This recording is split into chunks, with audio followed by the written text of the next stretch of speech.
Jen Baker here, trombonist, composer, author of Hooked on Multiphonics, which is what we're looking at today. So moving on into the next stage, we are looking at a glissando in the voice, using your voice the best you can to be in tune with a bass tone in the trombone. So this is really important for matching your sense of pitch with what's coming out of your voice.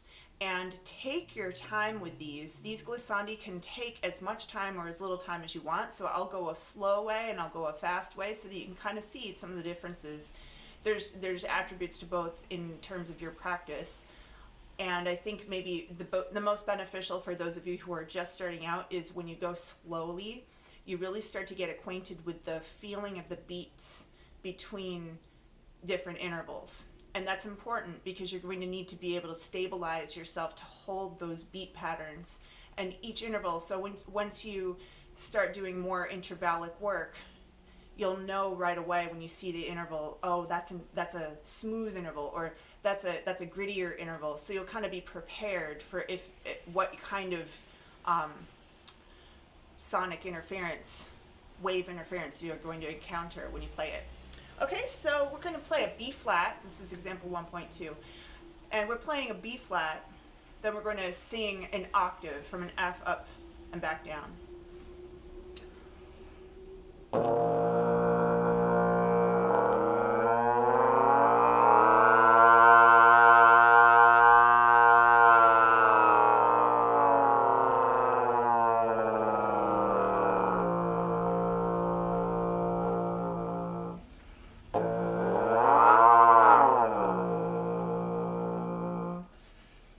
So when you can do it quickly, you're really aiding your ability to hear the pitch that you want and being able to land on the pitch that you want. Those aspects of multiphonic playing are really important too.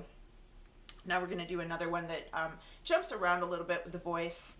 So we're going to start on the same B flat, and then we're going to start singing on an F, going up to a D, down to a D, and then up to a B flat.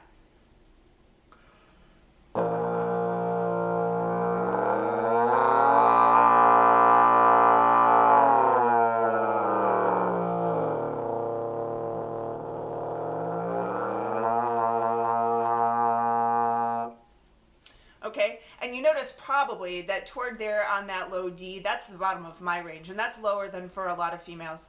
But males should be able to sing that pitch pretty easily. And don't fret if you can't sing it. Just do your best, because actually you can probably relax your vocal structure to play or sing a little lower than you're used to on your voice. And that's why I was able to sing that D. It's not really something that comes out that well for me normally, but in this it works, right? So, all right, so we are going to do one more. We're going to go from F down to F, back up to F, just a whole bunch of them. So I'm going to start a little slow so you can kind of hear what's happening. You notice right around the unison, this time we're going to be playing an F, so we're going to have a lot of unisons. You'll notice right around the unison, that's where things are changing the fastest. Okay, it's like an event horizon. So we're really going to pay a little more attention to that little moment there right before we get to the F. I'll go slow at first so you can hear it.